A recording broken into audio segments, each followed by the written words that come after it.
আসসালামু আলাইকুম ভিউয়ার্স, সবাইকে ঈদ উল আজহার অগ্রিম শুভেচ্ছা। আশা করছি ভালো আছেন। কোরবানি ঈদের সময় যে খাবারটা সবার ঘরে ঘরে তৈরি হয় সেটা হচ্ছে গরু বা খাসির পায়া বা নিহারি, যেটাই বলুন। পায়া আর নিহারির মধ্যে একটু কিছুটা ভিন্নতা থাকলেও আমার এই যে আজকের রেসিপি, এটাকে আপনারা পায়াও বলতে পারেন বা নিহারিও বলতে পারেন। একথা কেন বলেছি সেটা ভিডিও পুরোটা দেখলেই বুঝতে পারবেন। মাত্র 4 থেকে 5 মিনিট সময় নিয়ে এই ভিডিওটা দেখার পরে আপনাদের কাছে পায়া রান্না করাটা খুবই ইজি মনে হবে। আমি আজকে যদিও খাসির পায়া রান্না করে দেখাচ্ছি, কিন্তু আমার চ্যানেলে গরুর পায়া অলরেডি আপলোড করা আছে, সেটা লিঙ্কটা ডিসক্রিপশন বক্সে দিয়ে দিব, চাইলে দেখে নিতে পারেন। তাহলে চলুন আর দেরি না করে শুরু করে দিই খাসির পায়া রান্না করা। গত কোরবানিতে আমরা একটা খাসি কোরবানি দিয়েছিলাম, আর এই ভিডিওটা তখনই করা। তো এখানে সেই খাসির পুরো পাগুলো আছে, আর খাসির পায়ে যেহেতু খুব কম মাংস, কোনো মাংসই নাই, সেজন্য আমি হাড়সহ খাসির মাংস নিয়ে নিয়েছি এখানে 3 টুকরোর মতো, একটু বড় বড় টুকরো নিয়েছি। আর এই যে পাগুলোকে ধুতে হয় কি করে সেটার ভিডিওটা আমি আমার যে গরুর নিহারি রান্নার ওখানে ডিটেলস বলে দিয়েছি। একটু ভালো মতো পরিষ্কার করে ধুয়ে নিতে হয়, চুল বা খাসির লোমগুলো যেন না লেগে থাকে। তো এরপর এর সাথে দিয়ে দিচ্ছি আমি 2টো তেজপাতা, দিচ্ছি 2-3 খণ্ড দারচিনি, দিচ্ছি 3-4টা এলাচ, লং। আর দেখুন আমি একটা ছোট সাইজের পেঁপের অর্ধেকটা ছোট ছোট টুকরো করে নিয়েছি, আর পেঁপেটা কিন্তু খোসা সহ দিয়েছি। আর দিয়ে দিচ্ছি 1 কাপের মতো পেঁয়াজ কুচি, পেঁয়াজটা একটু মোটা মোটা করে কেটেছি। দিয়েছি 1.5 টেবিল চামচের মতো আদা বাটা, 1.5 টেবিল চামচের মতো রসুন বাটা। এর সাথে এখন দিয়ে দিচ্ছি 2 চা চামচের মতো হলুদের গুঁড়া আর 1 টেবিল চামচের মতো মরিচের গুঁড়া।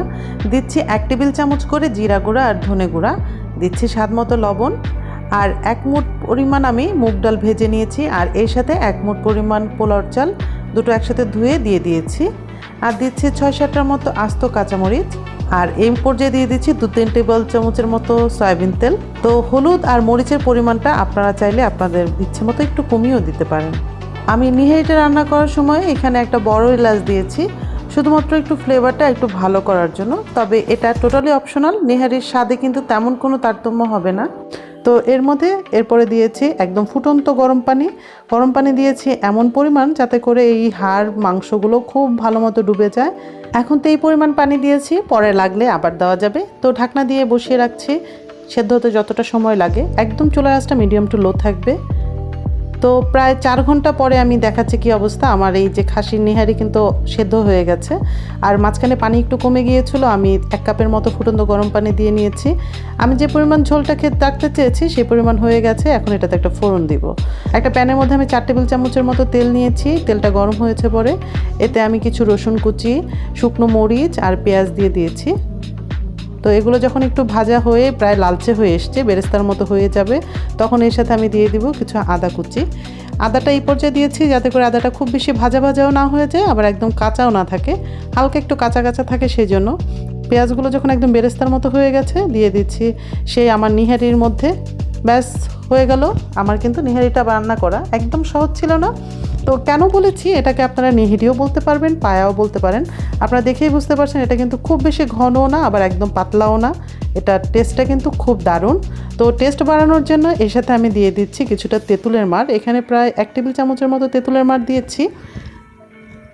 তেঁতুলের মাড় নিশ্চয়ই সবাই বানাতে পারেন। তেঁতুলটাকে ভিজিয়ে বিচিটা ফেলে পানিটা ছেঁকে নিলেই হলো। তো এরপরে দিয়ে দিচ্ছি ভাজা জিরা গুঁড়া, এটা 1 চামচের মতো দিয়েছি।